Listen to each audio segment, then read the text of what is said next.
Je m'appelle Leïla, je suis étudiante, j'ai 24 ans.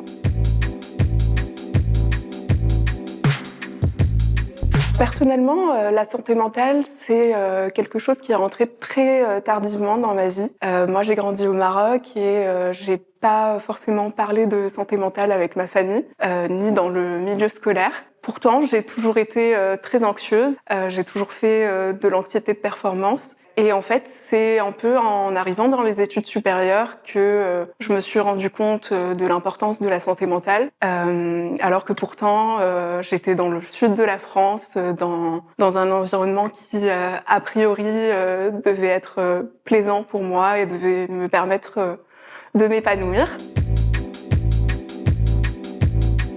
Aujourd'hui, je vais déjà mieux grâce à mon engagement associatif. J'ai fondé une association en 2020. C'est une association étudiante qui s'appelle Stimuli et où je cherche à communiquer de l'information aux plus jeunes générations, donc les jeunes entre 18 et 25 ans, et qui m'a permis aussi de moi-même briser en fait les préjugés que j'ai pu avoir sur les troubles de santé mentale.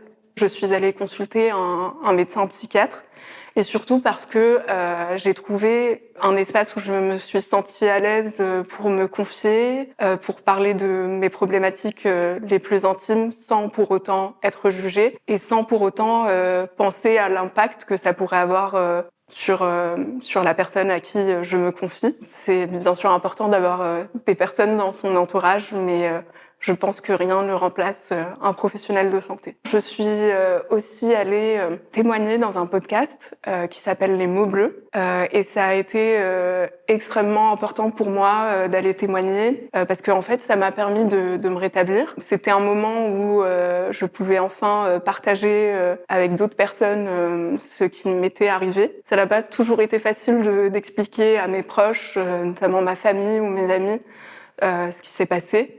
Et donc tout simplement leur donner cet épisode de podcast et leur dire tu pourrais écouter cet épisode, ça te permettra de mieux comprendre comment je me suis sentie.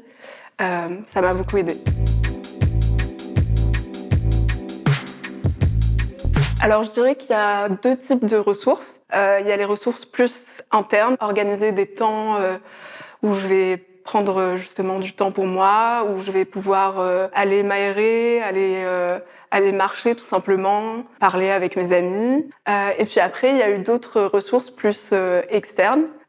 Et là, ça a été plus m'informer sur la santé mentale. Par exemple, je me suis beaucoup informée sur le site du Psycom, qui communique énormément d'informations sur la santé mentale. J'ai beaucoup écouté des épisodes de podcast. Il y a eu énormément de lectures, par exemple Christophe André, dont j'ai lu les livres, ou encore Jean-Victor Blanc, qui a écrit sur la pop culture et tout ce qui est troubles de santé mentale.